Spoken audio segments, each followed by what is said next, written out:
The e-resource of this episode is the KC Star Image Edition. Flip through full-page images of the KC Star Image Edition. This online service looks just like the printed paper tossed onto driveways every morning. See today's issue, browse past issues from recent years, search within a page or issue, clip part of a page to download or print, and save articles to your personal folder. You'll find the KC Star Image Edition in the e-newspaper section of our e-library, JoCoLibrary.org/e-library. I know that you tell hundreds and hundreds of people about Kansas City history on the tours that you do, so I think that's pretty neat stuff, and I enjoy that. Yeah, and I enjoy learning about Kansas City history, and sometimes it's not pretty, but I think everybody needs to realize that. So why are we not talking about things that were mistakes in the past so that we can learn from them? Agreed. How else do we advance if we don't recognize what was done? JoCoLibrary Uncovered. Hey, Charles. Hey, Dave. It's a good way to start. Yeah. Yeah. Classic.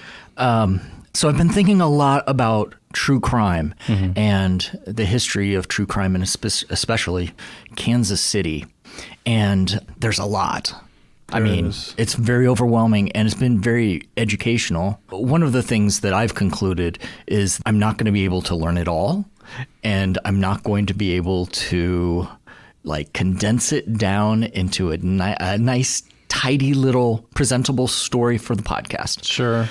So, yeah. Thanks for tuning in. We'll see you next time. We'll try to pick easier topics in the future.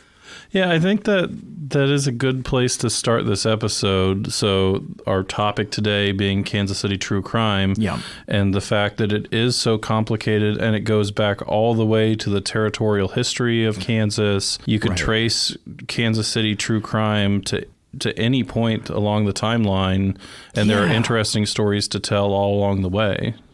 For sure. And I feel like so much of Kansas City true crime gets condensed into this story the mafia came to Kansas City, and then there were, years of terror and war. But I came to realize that because of pre-Civil War disputes and the Civil War itself setting up this climate of murder, essentially, when does that end? Just because war comes to an end, just because slavery comes to an end, does that change people's behavior? Right. And I think what I've discovered, and I'd be curious to find out what you've discovered in your research, but the answer is, oh no, no. No, and everything. Anytime you dive into history, it seems like it's always connected. You find all those interesting spider webs that weave things together, people together. I think that in this case with Kansas City true crime, that was especially evident the more we dug in and found these things. So rather than have a 4-hour long episode where we probably couldn't even cover everything in that anyway, we're going to have to make some decisions on what to cover and what we're going to leave out today. Yeah, absolutely. Okay, so what this episode is not about, and honestly, these are fun topics, and maybe we would want to come back to these in the future. Serial killers like Bob Berdella. Yeah. Famous court cases. Not really focusing on those either. The Klan. While racism was prevalent in KC, some would argue it still is in some places, the Klan didn't make much headway into Kansas City because of organized crime, and the Kansas City Mafia was heavily Catholic, and they kind of butted heads. Yeah. Interesting. Yeah. But not part of this episode. Not part of this one. We'll mention Pendergast, but his political machine and his mob ties, that could be an entire episode Right. We will definitely get into some of that, though. We're also going to be leaving out mass murderers like Timothy McVeigh. It's an interesting story. The FBI agents from Kansas City who cracked that case and others like it, but it's just too broad of a topic for Kansas City true crime. And we're also not going to be focusing on detective work. So whodunits, for example, the unsolved murder of Janina Vasquez, last seen February 12th, 2015, leaving the Isle of Capri Casino in Kansas City. We're just not going to be focusing on some of those cases. So what are we going to be focusing on? Well, you'll find out in just a few moments after the news. Library News.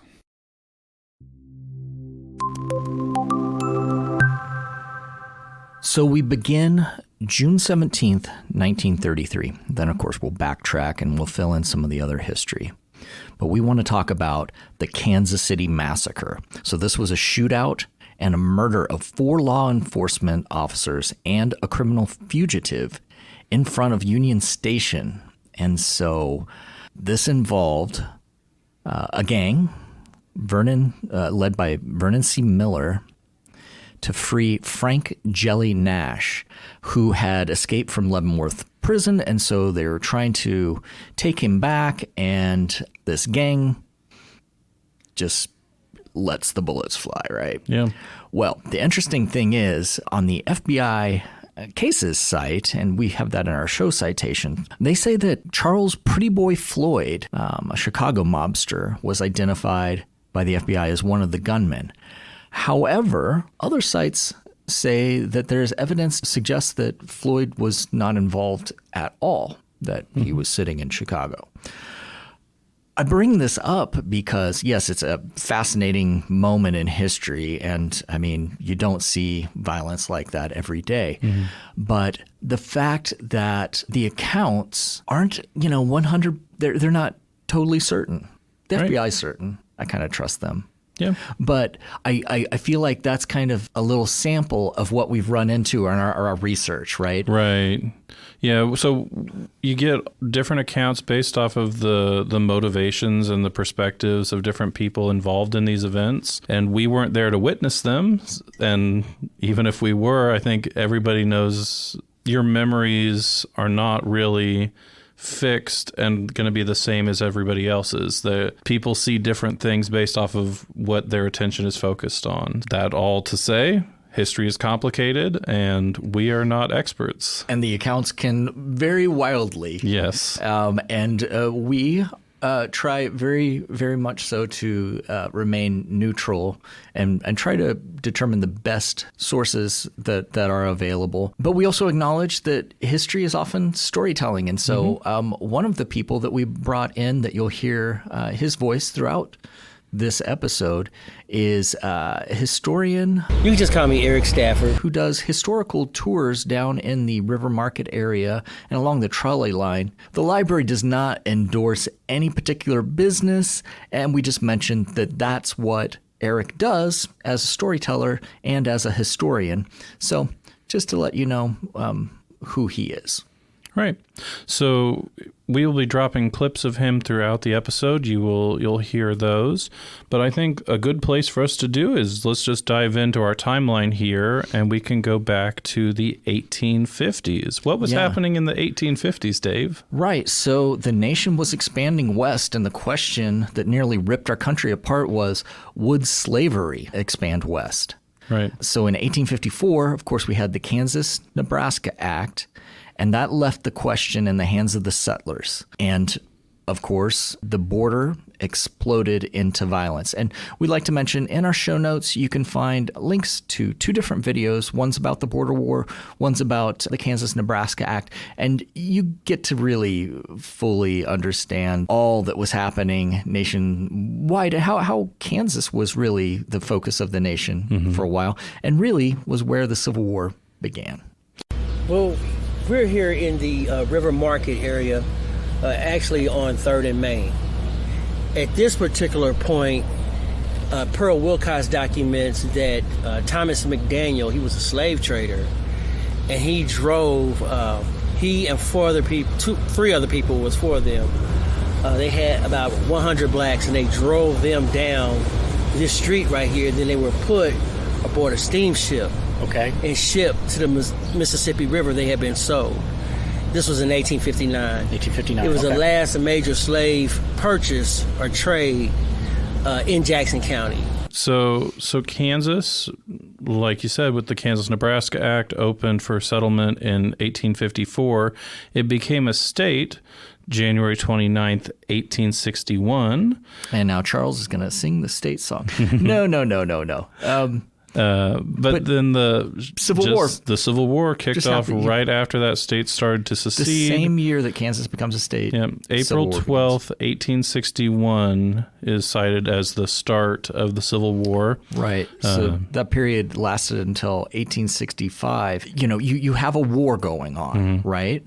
But there's also general lawlessness. So one example of that, slavery was still ongoing in Missouri through the Civil War. The Emancipation Proclamation, a lot of people think, may have ended slavery, which was 1862, just a year into the conflict. That's a good distinction to make, right? That it was not. Yeah. Everybody says, Lincoln freed the slaves with the Emancipation Proclamation. Right. Not necessarily true. No. So if you look at what that proclamation did, it said that as of January 1st of 63, any states in rebellion against the Union, slavery would be against the law in those states. So that meant that the states that didn't secede, like Missouri, that they still had slavery. So in 1863, there was the Sam Gaddy steamboat murder. And so we have a link in our show notes to this New York Times article that was from, March 29th, 1863. So Sam Gaddy was the first steamboat manufacturer west of the Mississippi River. Okay. And so there was a steamboat named after him. And it was parked in Sibley, Missouri. And it was said that they thought there was about 300 slaves, fugitives, on this steamship. And so George Todd, there's a street named after him, at least on it. He and some of his friends went aboard looking for these fugitives. And when they got on the ship, there was like 90 of them. And so they scattered and ran away into the woods. Yeah. Okay. But they caught like 9 of them and murdered them. And so this area was, you can say the Civil War started and ended here in this area. And then what happens in 1863? The city starts to boom. It's true. Yeah, the railroads start to progress across the country. From the 1860s into the 1880s, the railroads were a big expansion towards the west. And then the building of bridges was a big one. There were bridge contracts, and the winners of those big bridge contracts, you knew that that's where the railroad was going to go, because the railroad, they're not going to go under the water. They're going to want to go over it. And that brought a lot of workers to the area. Yeah. And then something else happened, 1865, the 13th Amendment, and so the abolition of slavery. Right. So you have an influx of a lot of former slaves into the area as well. Mm-hmm. When the Civil War ended, we were in competition with Leavenworth, Kansas, and St. Joseph, Missouri for rights to the Hannibal Bridge, which would be the first bridge to cross the Missouri River. And due to the efforts of Robert T. Van Horn, we won out. And so after which we grew to be the second largest livestock exchange in literally the world, second only to Chicago, because Chicago was number 1 in the world. Wow. So they were the only other livestock exchange larger than ours. So with that, you have an influx of immigrants coming to the area because there was work here, and not just in the packing houses, also grain and feed factories, and along the railroads too. Yeah. So you have Hispanics, they came, they worked along the railroads.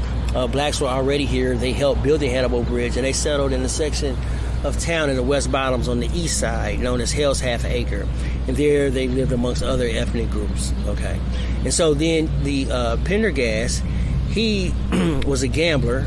He grew up right next door to where Jesse James had been killed. So after the Civil War, Wow. Jesse James and Youngers, they started robbing banks. They went from robbing banks to actually robbing trains, which at that time, you know how, I mean, they really were messing up the Federal Reserve. Not really necessarily the Federal Reserve because it wasn't established then, but it was messing up the banking industry because they didn't have like a wire transfer or whatever. So the money actually was a lot more valuable. Yeah, and so it had to be transported. And so they were robbing those banks, those trains, before it got to the bank. So they put a bounty out that was like $30,000, and it was recovered by Robert Ford in St. Joseph, Missouri. And so Pendergast, Jim Pendergast, he's the older brother. He grew up right next door. The Pendergast family did. And so, but Jim, the older brother, was a betting man. He placed a bet on a horse that was a long shot to win. And if he won enough money, he opened up a tavern in the West Bottoms, which was considered Kansas City's first downtown because that's where the packing houses were, grain and feed factories and all that. So that was our industrial area. Yeah. And that's where the first Union Station was located, in the West Bottoms. It was built in 1874. Okay.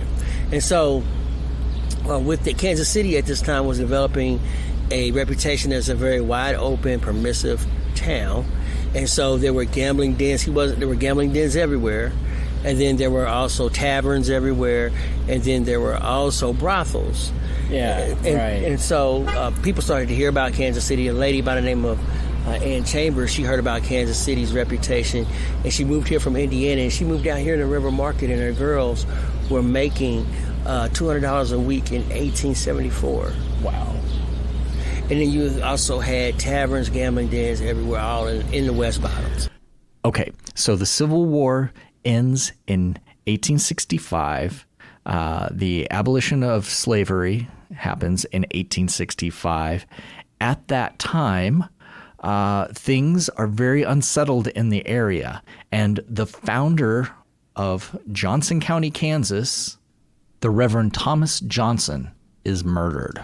JoCo History has a blog, and we would like to send you over to that. They have a wonderful article on this murder. We're going to sample a little bit of it.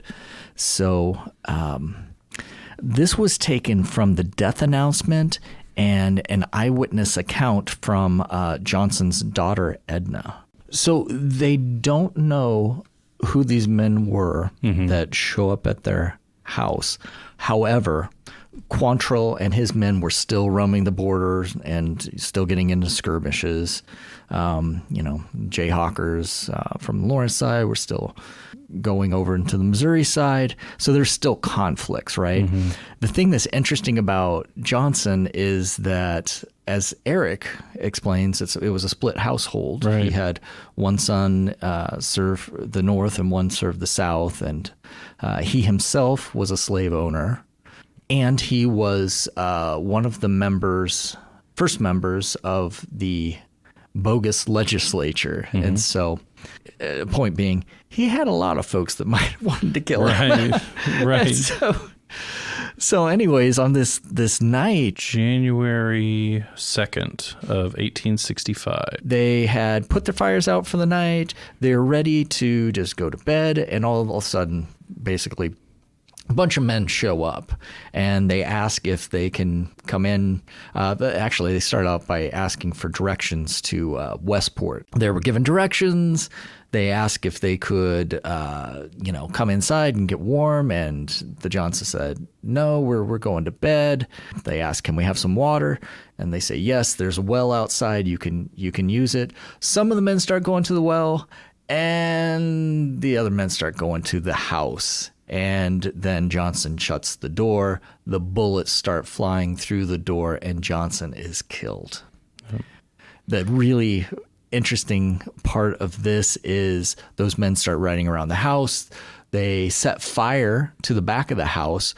So Johnson's young daughter got water from the well, snuck outside, and was putting out the fire, while the mother, and I think it was her son, were trying to hold off these men, and the standoff lasted for like an hour. Yeah. Until finally she said, "Hey, the Reverend Johnson is dead," and they departed. Yeah. That's That's Kansas City true crime, and spoiler alert, there's more of that for like 100 years. Right. Yeah. So just another example of that early Kansas City lawlessness that we were talking about. Right. And so then in 1971, that's really when Kansas City becomes a boom town, because we already had the railroad come. We already had the bridges. We had a lot of people coming from different areas looking for work and enter the stockyards. Right. In 1871. Did I say 1971? Yes. Well, that's quite a jump. So we enter the 1900s. Kansas City's a boom town, right? Attracting a lot of workers. Well, not only did they attract workers, but they attracted opportunists. So sometimes these were very wealthy people that were looking to buy land. And two of those individuals were very prominent Kansas City names that we know of even today. And so this is a fascinating story of murder. Right. So along with all of those industrialists that you get around that time, two Kansas City locals were Colonel Thomas Hunton Swope. Of Swope Park fame. Yep, Swope Park. And Dr. Bennett Clark Hyde. Of Hyde Park fame. Right. So this case involved Dr. Bennett Clark Hyde, potentially. It depends on who you listen to in history, but maybe murdering Colonel Thomas Hunton Swope. Right. And so at this point, we'd like to direct you to the wonderful Missouri Valley special collections over at the Kansas City Public Library, and they have a lot of great articles. A lot of them are online, and so this particular one is at kchistory.org, which is one of their productions there. Just before Swope's death, investigators had determined that Dr. Hyde had purchased cyanide pills, and Hyde was in line for inheriting Swope's fortune because he was his son-in-law. So there was this family connection, potential inheritance, and witnesses from the family testified at a trial, and there was a big national trial about this, that Hyde had given Swope a pill before his sudden death. So was it one of the cyanide capsules? That's what the investigators were thinking it could be. Hyde had also purchased some typhoid samples, which was kind of an odd thing. But he was a doctor, so maybe he was using it for investigating typhoid. But there was also an outbreak of typhoid at the Swope mansion shortly after he purchased those samples. So there is a theory that he had poisoned Colonel Swope and that he had infected the family. And it's all a very interesting and fascinating case. Did not hold up in court, though. No, did not hold up in court. Right. And so it was deemed it was circumstantial evidence. Yeah. However, another article I read said the people of Kansas City were blown away, and they're like, what? This doesn't seem right. Yeah. And reading it, I don't know what's exactly true. Yeah. We'll just stay neutral on this one. I think Charles has opinions on what happened. Possible. Yeah. But so it ruined Hyde's career. Yeah. Oh, so that's all fascinating stuff. Right. So then, flashing forward a little bit further into the 1900s, still in the early parts, we get to the Pendergast brothers. Yeah, enter the Pendergast brothers. Yeah. So you start out with the older brother, James, who built this political machine out of the revenue from saloons, illegal gambling, and prostitution. But anyway, Pendergast, he was known for one thing, for he was very philanthropic. So he would feed people. He made sure that people had clothes. He made sure that people had coal to heat their homes. But he also expected your loyalty. And he organized himself. He formed an alliance with the Italian community because everybody did not share the same vision as Kansas City that he did. That of a wide open, very permissive atmosphere where vice flowed freely. People like William Rockwell Nelson, the editor of the Star, he was a proponent of the City Beautiful movement, where they would use parks and boulevards to create the city's infrastructure, Right. which would actually be the infrastructure for racism. And you also have the Swope Park was donated to the city during that time because we were dealing with urbanization. People were coming in from the farms and coming into more of a industrialized economy. So in order to deal with urbanization, you had the City Beautiful movement, which was a national movement. And William Rockwell Nelson was a strong proponent of it. He hired George Kessler to design our parks and boulevards. So Kessler designed Swope Park, Cliffs Drive, Penn Valley Park, Benton Boulevard, Independence Avenue, Linwood Boulevard, Paseo. All that was designed during that time period. And so Pendergast, they were known for corrupting elections because they had to compete with the Kansas City Star newspaper for one. So they would hire poor people to vote 4 or 5 times on election day. They would register the names of dead people with their addresses of vacant homes. And so as a result, he controlled Jackson County politics. And the way it was explained to me is that a lot of the money would flow into James saloons and places like that from workers that didn't trust banks. Mm-hmm. Right. And James, he was running this political machine. He died of natural causes in 1911. Right. And his younger brother, Tom, inherited his machine. At the time, Tom was a local city councilman, but then he stepped down from that after his brother's death, but still was hugely politically influential in the Kansas City area. Right. And so then under Tom Pendergast, the Pendergast machine was really about controlling votes and funds by awarding different jobs and government contracts. The Pendergast political machine, they funded a news. They began to actively go after the black vote. And so what they did was they funded a newspaper called the American Newspaper to recruit blacks into the Democratic Party. And it was published by Felix H. Payne and William J. Tompkins. So Felix Payne, gambling was illegal, but he had a spinning policy wheel right outside of his club. Okay, he owned clubs on 12th Street. So he owned the East Side Club, the Subway Club, and the Sunset Club. Okay. And he owned property as well.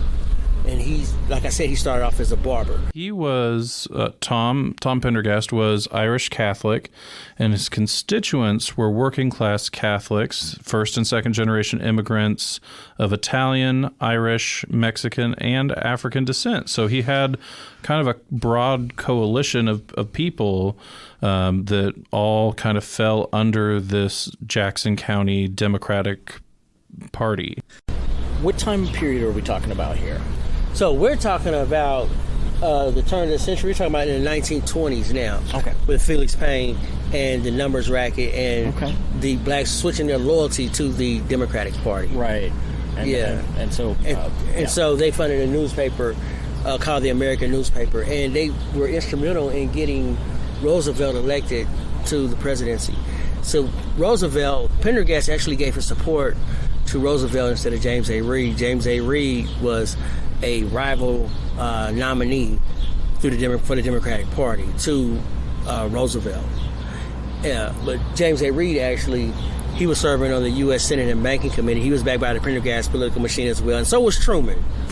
Truman was as well. When Truman was elected to the U.S. Senate in 1936, 4 people were murdered on Election Day. The first person murdered was William Finley. He was a black man. He was murdered on 24th in Michigan. They were able to swing the vote for Roosevelt, and Roosevelt then appointed William J. Tompkins, Felix Payne's business partner as recorder of deeds for the District of Columbia. And he held that position in the 1930s and the 1940s. Felix Payne, he owned a baseball team called the Kansas City Kansas Giants. So at this point, I think we have to talk about the DiGiovanni brothers. Right, yeah. And who were they, Dave? Well, DiGiovanni for 500. Who is Joseph and who is Pete? Right. So Joseph and Pete, they were... And more specifically, they're the Black Hand. Right. Yep. So that was what they were known as. They were both from Sicily. Right. They had fled Sicily to Kansas City in 1912.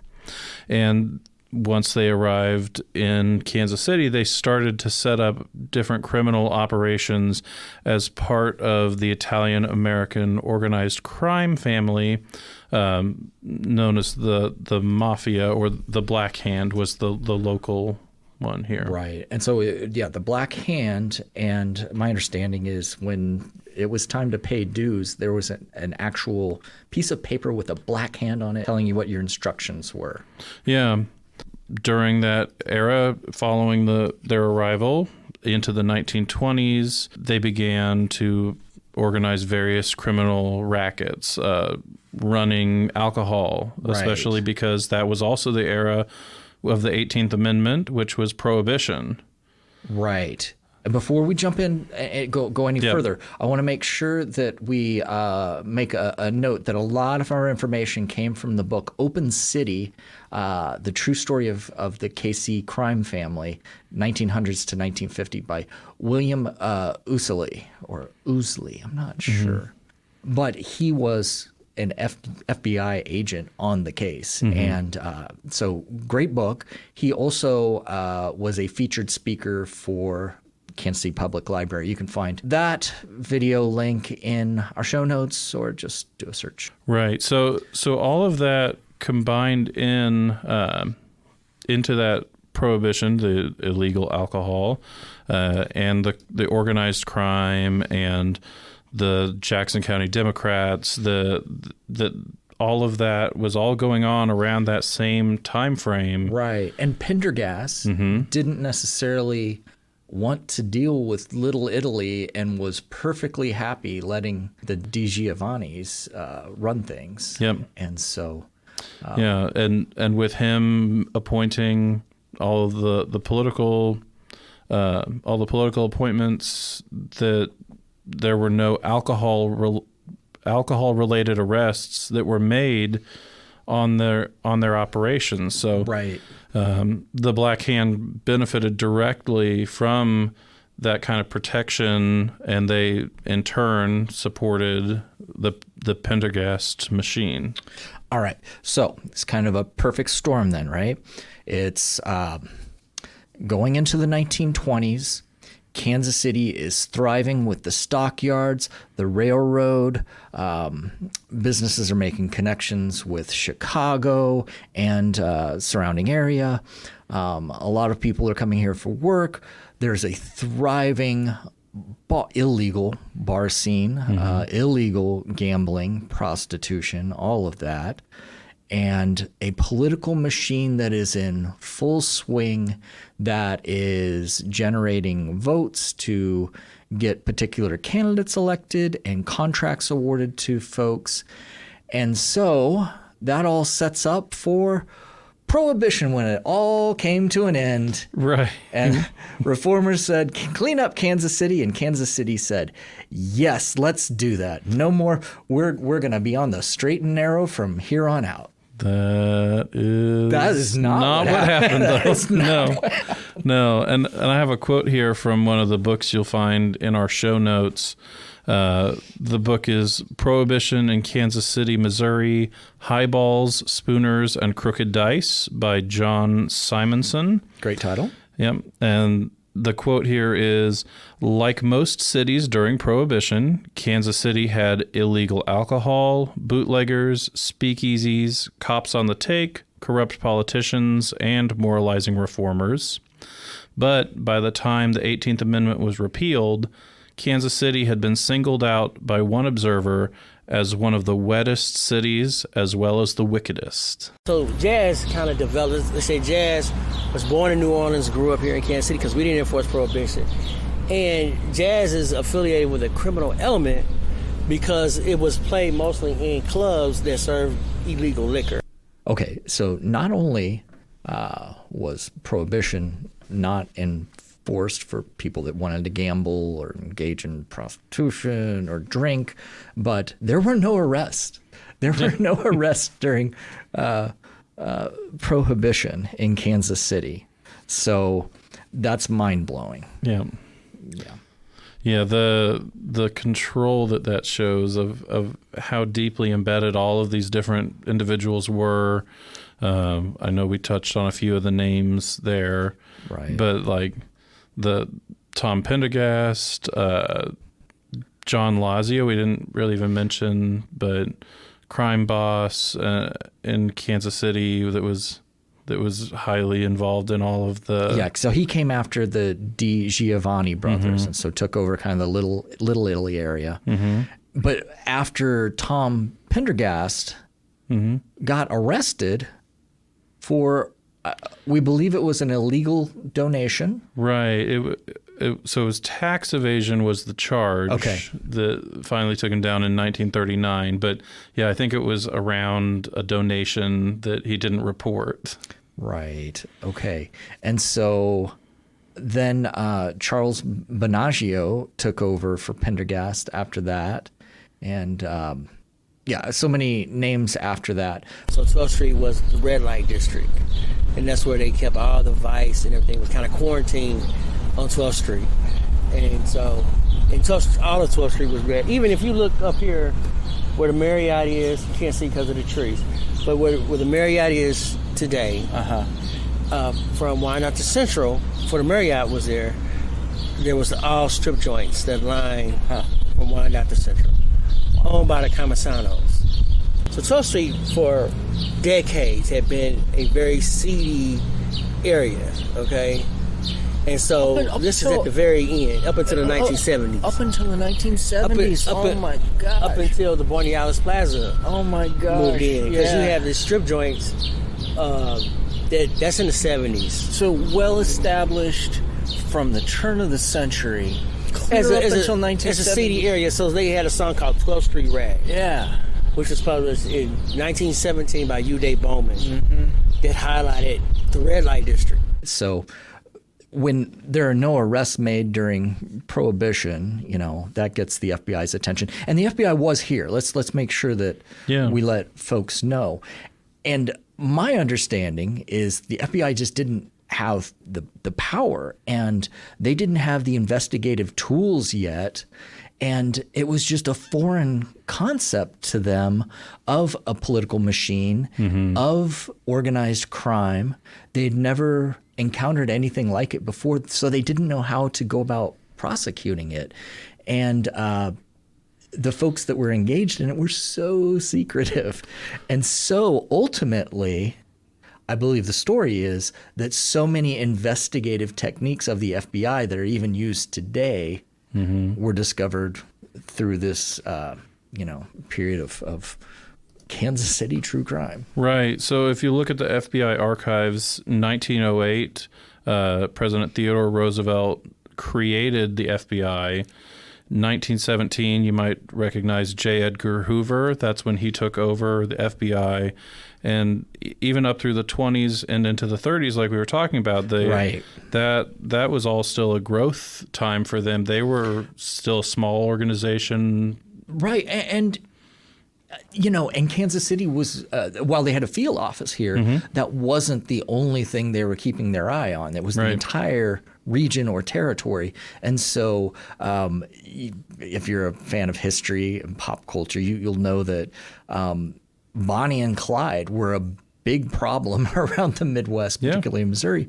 And so the FBI KC division, they were responsible for pursuing Bonnie Parker and Clyde Barrow in the 1930s, which I guess that took up a lot of time. Yeah. It's a lot of bullets to catalog. A A lot of investigation there, yeah. And like you mentioned earlier, Dave, the 1933, the Kansas City Massacre. Right. The FBI was involved in that investigation as well. So Yeah. a lot of this, you can find FBI.gov on their history. They have the history of the Kansas City field office, and there's a lot of fascinating cases and information on there. That was a rabbit hole I went down. I found it very enjoyable. So that takes us to the 1940s. And, we were mentioning that the FBI made a lot of advances.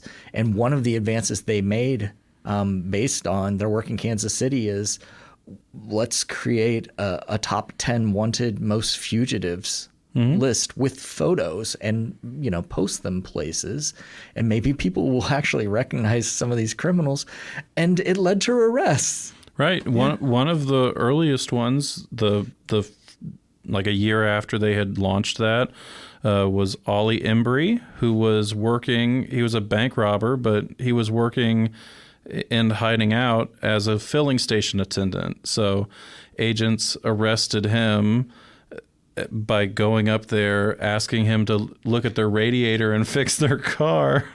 And then they kind of came up around him while he was distracted with the radiator and were like, "Oh, you're under arrest."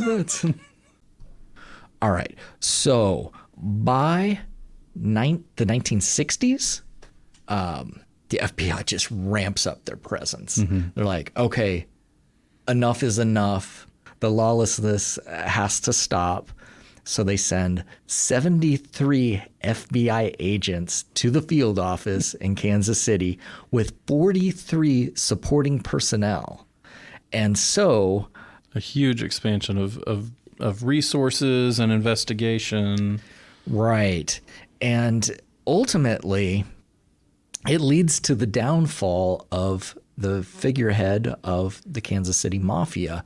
And it happened in a case the FBI called Straw Man.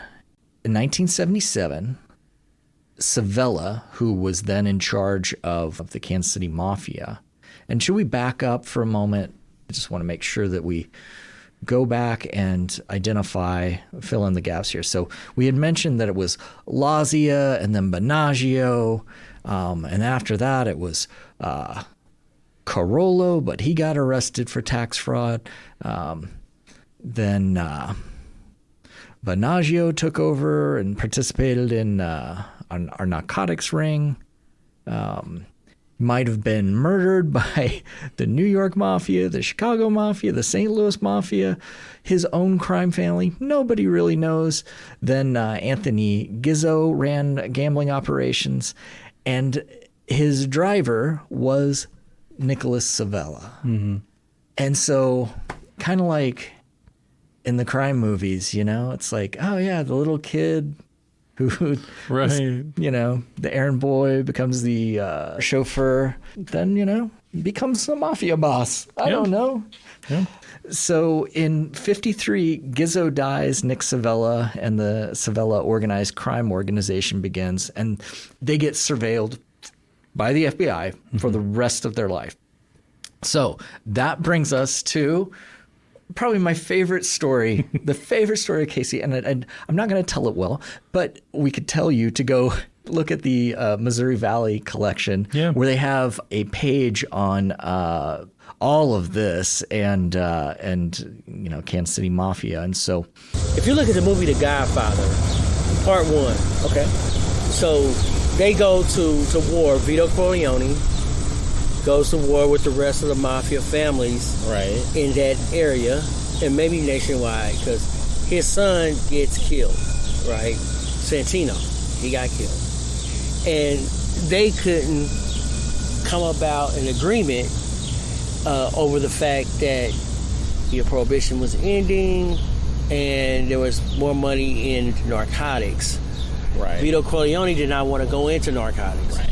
But the rest of the mafia wanted to, and they wanted the protection that Vito Corleone had with the politicians and the police. They wanted the protection that he had so that they could get off into narcotics with his protection. And that's fiction, but is so often a lot of It's based on true crime reality. yeah. And when The Godfather premiered, the Italian community here, they tried to get it banned. Because I tell you what, It's unflattering for one, but yeah. well, when it came about, when his son got killed, Vito Corleone, he wanted to call a truce. He called a truce. Yeah. Okay. Called a meeting for a truce to be put in place. Right. As he's going around the table, he introduces everybody, and he says where they're from. He says, my friend such and such, our friend such and such from Queens, from Brooklyn, from Staten Island, New Jersey, Philadelphia, and our friends out west, California and Kansas City. Yeah. Not Missouri, Kansas City. It's Kansas City. And they said, this is what we'll do. This is how they came across it. We understand narcotics is bad, but what we will do, we will quarantine, we keep it in the black community. And that's how they came about the truce. And that's what they did. Based in reality. And that's what is based in reality. That's what they did here in Kansas City. With all the surveillance, the Savella never got caught until Super Bowl IV. And so everybody in the world assumed that the NFL team, the Vikings, were going to beat the Kansas City Chiefs from the AFL. Why? Because, the Chiefs got crushed by the Green Bay Packers in Super Bowl I. Super Bowl III, I believe, was the first time the AFL won, but just barely. It was kind of a fluke. It was kind of lucky by the Jets. So enter the Chiefs. They're heavy underdogs. Nobody's betting on the Chiefs except for Kansas Cityans. And Kansas City has put a ton of money down. Well, the thing about gambling is you've got to have money on the other side. Ideally, you have the spread set that invites enough people to put money on both sides, both teams, and whoever's losing is paying those winners. Well, in this case, everybody picked Kansas City and everybody was going to win. Savella starts calling Las Vegas, what are we going to do? We don't have this kind of money. And the FBI said, you know what? We got a solution to your problem. You don't have to worry about the money because you can't spend your money in jail. Yeah. Although, so they had been wiretapping, like you said, they were all over this whole thing, Operation Strawman. And there's a good resource that we'll share in the show notes as well, the Black Hand Straw Man. Yeah, and I have not gotten a chance to see that documentary yet. There's also a book, but I've got it on hold. So, listeners, you have to wait until I get it first. But that was it. That was it for Nicholas Savella, and I believe he died in prison. I believe so. Yeah. Cancer. And Carl Savella briefly took over, and then William Camisano came after and became the Savella family leader, and he attempted to convert the River Key into a red light district with brothels and drugs and all of that in the 70s. But, by that time, the FBI wasn't having it. No. So back to the straw man case, because just a few things to wrap up there. The wiretaps contributed to significant evidence on a large-scale conspiracy by mob families, not only in Kansas City, but also 3 other major cities. And the investigation uncovered several murder plots. So 11 individuals, including members of the Savella family, were indicted in 1981. So this mob family was also investigated for RackNet, and that is a stolen property ring case. And at its conclusion, 22 criminals were identified, and $250 $100,000 in stolen property, which was a big deal in 1981. Yeah. That was a big investigation there. And there are so many more, and we're already probably past our time for our normal length of episode, but hopefully you've all enjoyed it. And if you're wanting to learn more, we have a couple extras that you can do as like your own little independent research project. So bonus investigation. So in the 1980s, FUF bank and insurance scam. Yeah. So Kansas had the highest rate of bank failures of any state in 1980. Why? Well, because they're making money off of it. Yep. And then into the 1990s, you get Sokick and Hammerjack, which were criminal enterprises stealing vehicles, retagging the VINs, and selling them in other states. Chop shops and all kinds of dismantling of vehicles. Yeah. So with that, I think we're going to call it good, and we'll be back with our final thoughts in just a few. Don't go anywhere. There's more JoCoLibrary Uncovered to come. So I find it really interesting that the television series Fargo, season 4 in particular, if you watch the series, then you know every episode begins with these words on screen. This is a true story. At the request of the survivors, the names have been changed. Out of respect for the dead, the rest has been told exactly as it occurred. But not true. Yeah, it turns out that's not true at all. Through a little research, I found out that the characters and the events in the 4th story of, Fargo, they're totally fictitious.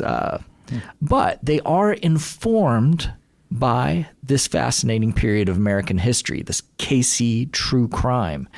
So Fargo season 4 is set in Kansas City, Missouri from November 50th to early 1951, and the season follows 2 crime syndicates as they vie for control of the underground.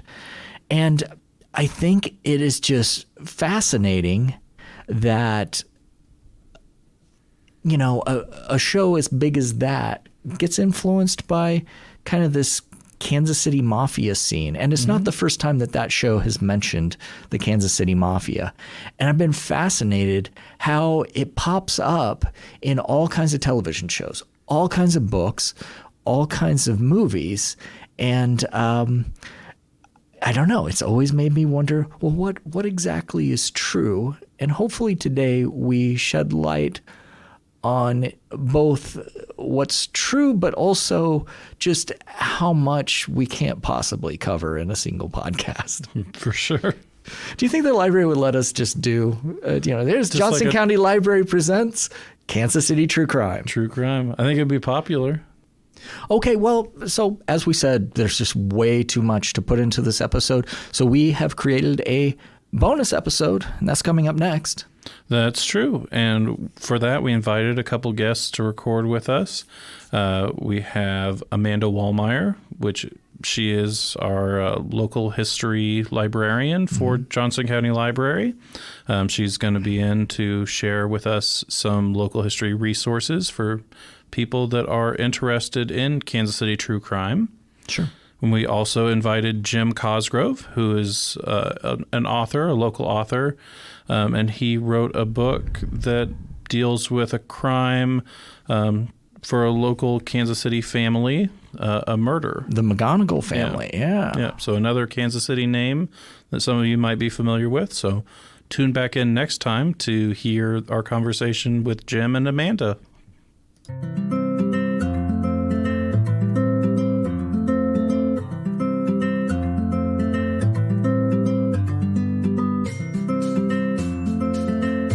JoCoLibrary Uncovered.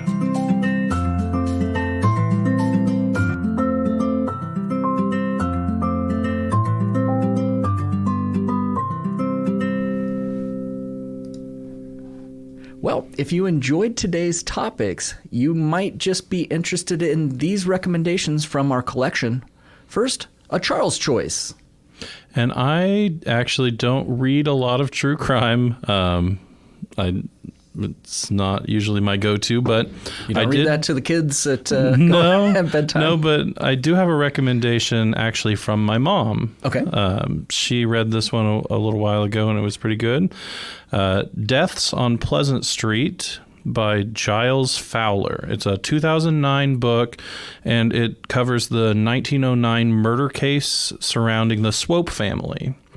And apparently, Colonel Swope, his family had a series of 3 deaths that were all their son-in-law, Dr. Bennett Clark Hyde, was accused of homicide in the 3 cases. So it's wow. Yeah, so it's all intrigue and prominent names in Kansas City history. Right. Wow. And they used all the court transcripts from cases because this was a big national story at the time as well. And wow. They retell it and get into the science and break down like, oh, what really might have happened.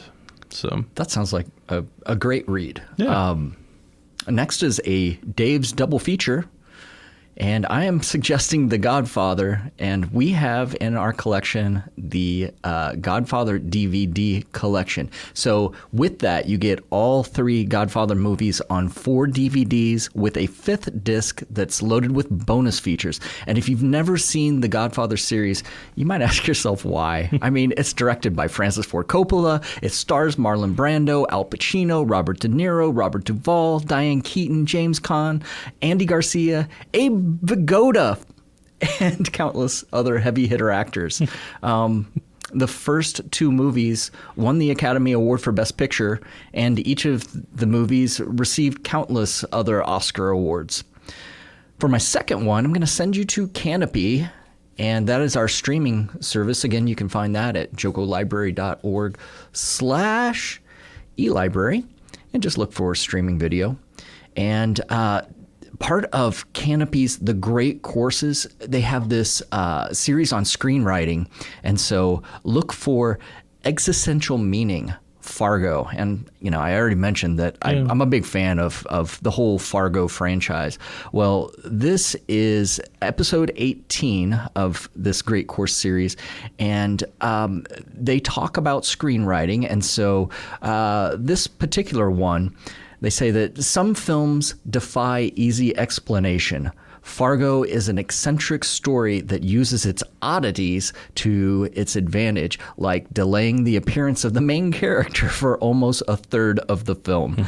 So explore existentialism and see what can happen when writers stop thinking about fixed structure and focus on the desired result.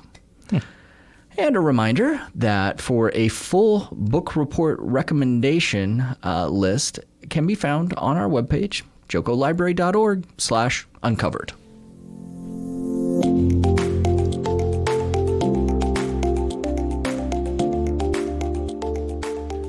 JoCo Library Uncovered is a production of Johnson County Library and is recorded at the Central Resource Library in Overland Park, Kansas. We would love to read your thoughtful emails at uncovered@jocolibrary.org. Join our online conversation at facebook.com/JoCoLibrary. Look for us on Twitter at JoCoLibrary. Our website is JoCoLibrary.org. Subscribe to JoCo Library Uncovered through your favorite podcatcher or go to JoCoLibrary.podbean.com. Thanks for listening, and come back in 2 weeks for more JoCo Library Uncovered.